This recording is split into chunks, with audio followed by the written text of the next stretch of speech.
So, a third video on position groups and the post draft breakdown.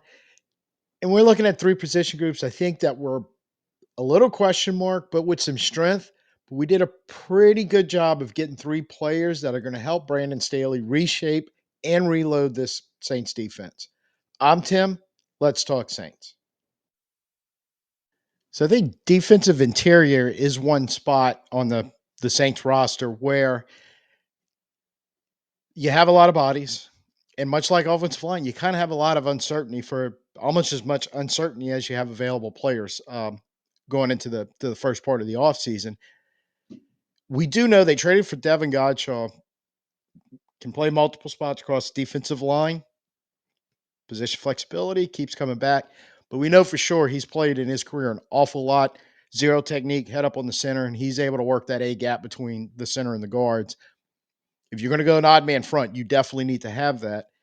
Most of our other defensive interior guys, I mean, they were sitting here for years running an even front, a 4-3.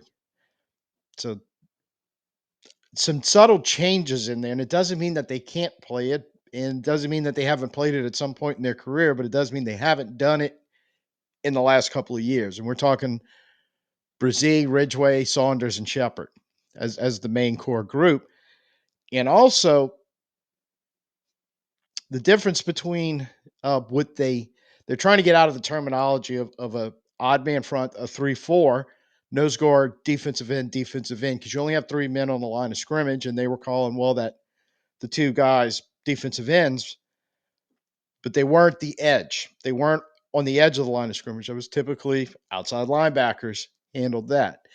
So terminology gets a little muddled. So that spot, call it the three technique, pretty much around the offensive tackle, head up, inside shoulder, maybe outside shoulder, somewhere in that area, is very similar to what Granderson and Jordan and Young were doing in the 4-3. But that spot more of the 3-4, that defensive end. It's can be a little confusing to explain, but you could see situations where Jordan and Granderson are in that spot. I think Brzee is likely I think that's where they're going to try him. I think he's going to be a better fit there than he was more playing the inside defensive tackle, interior defender in a 4-3. We'll see. And we don't know how much of that out front we're actually going to get because we don't know if we have the personnel to actually run it.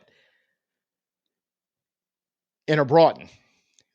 So we draft him out of Texas, and our defensive line coach coached him at the beginning of his career in Texas, his first 3 years. It's probably an understanding of what he can do when he comes in. And he has a reputation. He's a bigger guy, can play multiple spots. So I think that automatically, even if he doesn't start, if he gets into the rotation, helps settle that defensive line and helps the other interior guys we have right now kind of find where they can play and work around between Godshaw and Broughton, hopefully, go when we have to go through our rotations. Well, they may have to shift to another spot just to help out the line because we're bringing in defenders if we're going to try to play an odd front that they may only fit one spot, and that's where they got to play. So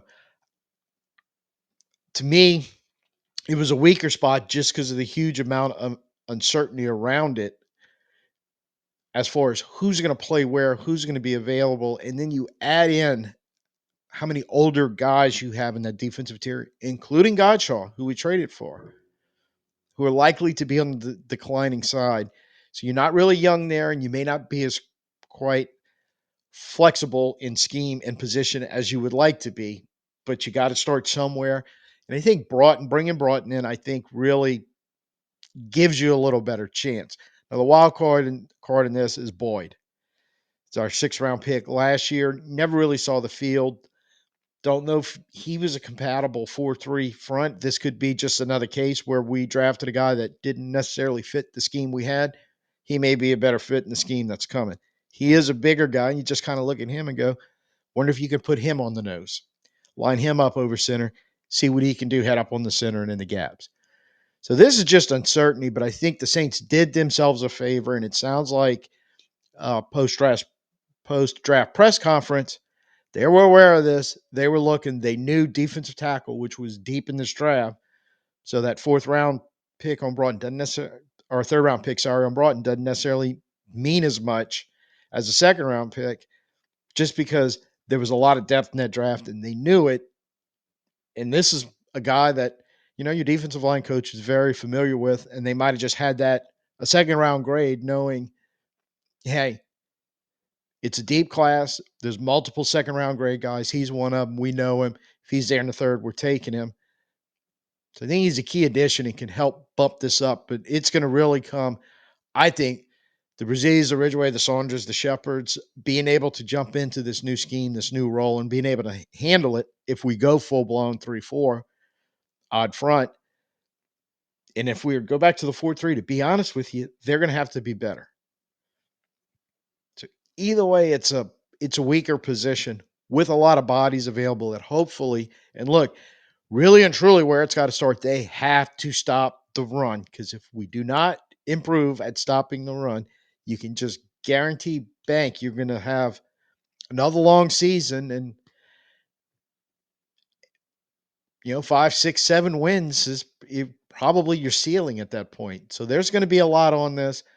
Hopefully the addition of Broughton, the addition of Godshaw, the new scheme kind of make this a little better, and it at least get us into some long down and distances where hopefully some of our other positions can step in and make the difference on defense. Another strange position besides defensive interior is actually linebackers, because you kind of the opposite. You feel really, really good. I do, for the most part, about our basically we were mostly a 4-2, really, not really a 4-3, um, with Davis and Werner. Now, Davis is Davis. Okay, enough said. But with conversations coming up more and more, his age, how much longer are you going to be able to have him? How much longer is he going to be able to stay out there? That's a concern. Werner, some would label him a disappointment, or some would label him he just never reached the potential we were expecting to see from him, especially that rookie year that he had that was so exceptional. But just kind of along the way, it's shown out that he's good as a downhill run stopper and he can make tackles, especially when he's healthy. Just in the passing game, defending the pass, whether it's in coverage or just trying to use him as a rusher, it's a little tougher. And I don't want to say he's not athletic, because he is, but we probably need him to be more athletic, and that may just not be in the cards. Behind him, you have a lot of bodies. No clue what to do with any of them, because a lot of them, been on the year. Well, 2-year above players. I shouldn't say a lot of them. Um, but they were in the former scheme 2, 3, 4 years in Ford and Jackson and Orgy and Sewell and Stalbert. They never seemed to fit. Now, maybe the scheme change will be able to fit them. And then we've talked about a lot that Brandon Staley, you know, doesn't necessarily lock down with the same 2, 3 linebackers on the field every down. He will mix and match depending on his scheme and what he's trying to do. So perhaps it could be a a a lot stronger group than we're expecting, just because these guys, they all have different traits and may be able to do that. But when you bring in a Danny Stutsman, I feel like, well, he brings two things, like we talked about in his draft video. Like Werner, he's a straight on downhill run stopper. He can also go side to side. He appears to be more athletic. We'll see what happens in coverage. I mean, it didn't necessarily check a lot of boxes in college in that one, but he did as a pass rusher. So you at least bring one more dimension if you got him on the field in passing downs. So I think Stutsman, the more just kind of reflecting back on this draft, going, he could just truly, truly be a key figure in this. And as a veteran player that he is in college, getting 4 years, coming in a little older, you're going, you probably are going to like his football IQ. He gets into the scheme, he can add a lot and may stabilize that. And if you do manage to get yourself in, depending on what happens with the defensive interior, more in those odd man fronts, because you have the personnel up there to run it, you're probably looking a lot of times with at least 3 linebackers on the field, depending on what you're gonna do in the secondary. You gotta figure Stutsman is gonna be in that mix, and then everybody else is fighting to make the team and maybe more, like we said, a little more situational. This is one of the deals where coaching is really, really going to matter because, for instance, had we drafted a Jihad Campbell instead of Stutzman, no offense to Stutzman, but Campbell looks like he brings in the guy that could do it all. Jalen Walker, same thing. Play off the ball, play the run, be able to rush the passer, even if you want to walk him out on the edge and do it from there. So Stutzman's not quite at that level, but I think he brings enough of that. He could be a key figure in all this, definitely stabilizing the position group, giving you some depth if you're predominantly only going to go with the same two we've been going with the last couple of years. He may give you a little more depth and a little more security behind it, while Ford Jackson, Orji Sewell, and Stallberg just kind of figure out where they fit into everything.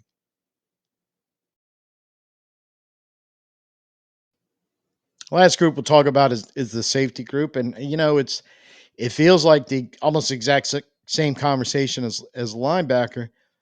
You feel pretty good with Reed, who we brought in free agency, and Honey Badger.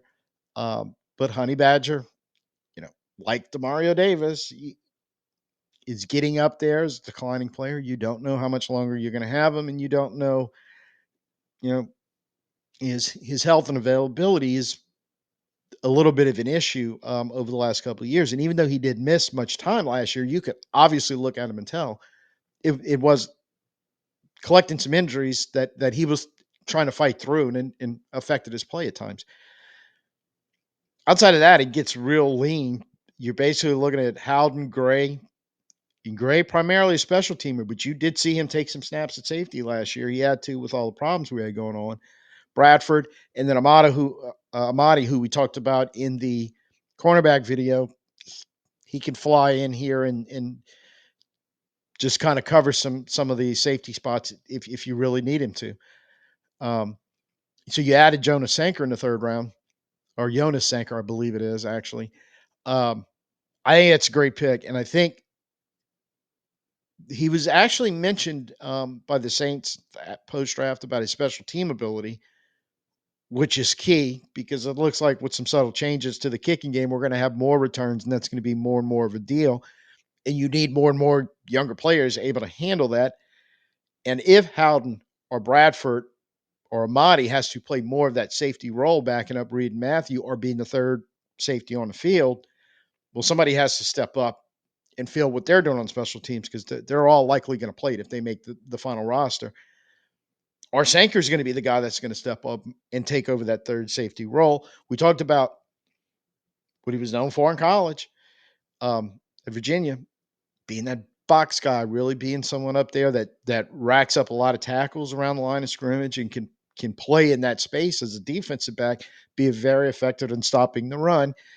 And I just don't think we're going to be able to do very many Saints videos and talk about the defense and not keep reemphasizing they've got to get better at stopping the run. Somewhere in the at least in the middle half of NFL defenses to give themselves even a fighting chance this year in 2025. And when you look at the rookies in this group that you added in Broughton and Stutzman definitely and Sanker definitely, it's a boost to trying to not only give you position flexibility and help you figure out how that scheme's going to work and is it going to force you to be flexible between odd and even until you get your roster turnover to defenders that fit an odd defense better. They're going to have to contribute. I don't see any way around it. And I think by design they drafted some guys that think their draft grade as the Saints reflected that ability to come in, stop the run, be flexible, and be able to handle some of the stuff we are going to need you to do in this defense, if not 2025, almost definitely by 2026. That's assuming they hit, because if they don't, then we'll just keep recycling the next group to do it. But so far, what we know, which is limited when it comes to these three players at these three positions, I feel good that we have a solid starting point to maybe hopefully get one or two. All three would be great to work out. There's one less worry we have on the defensive side. So just rolling back and looking at the free agents available at these three spots, boy, defensive interior, maybe Raekwon Davis might be a guy. Um, but honestly, I just don't know if there's a whole lot there that's going to help you. I'm sure there is in a situational type way that may replace. You go on more to an odd front. We just don't have the personnel there right now to do it. Maybe able to weed a couple of them out and bring in some of these other available free agents. But I don't think there's a name that just pops right out at you and goes, "Yeah, you got to sign him because he's automatically going to make the team better." So maybe Davis. But I don't know. Um, Linebacker, you kind of have the option older, declining injury type players at the top end, like Kaiser White or Eric Kendricks or C.J. Mosley, which quite honestly, I don't think would help you a whole lot or improve the position a whole lot. Wild card would be Isaiah Simmons is still floating around out there. I know Arizona drafted him. The Giants had him for a while. Not sure where else he's been, but he's just the guy that can't seem to find the right scheme or fit to do anything. League minimum, prove it 1 year deal. You know, join the mix of the orgies and the Stallbirds and all, and see if he can fit in there. Maybe, but I honestly I don't know if that does you much good. Safety, a couple of guys that were interesting: Julian Blackman and Jordan Whitehead. Think could bring some bonus and a little more depth and maybe be a little more secure backup for Honey Badger if something happens at trying to play that back end free safety. Um, Justin Simmons and Marcus Williams are still available, but again, age, injury starting to pop up on both those guys. So I don't necessarily think going dipping back into that well would help you, but I think again, as Mickey had said, possibly adding free agents at some point in this process. Out of this group, maybe Blackman and Whitehead at safety, made, and they're both fairly young, so bringing them in, um, you could conceivably have a couple safeties, extend your roster, but also be available for the next couple of years. So interesting thought. I'd say that's the only two that maybe might really be options at free agency in these three positions. So this is the third video, I guess, in the trilogy of breaking down the position groups post draft for the Saints and kind of where we're sitting, waiting to go in the OTAs and minicamp and progressing through to the season. I saved this one for last in an effort to just try to keep positive because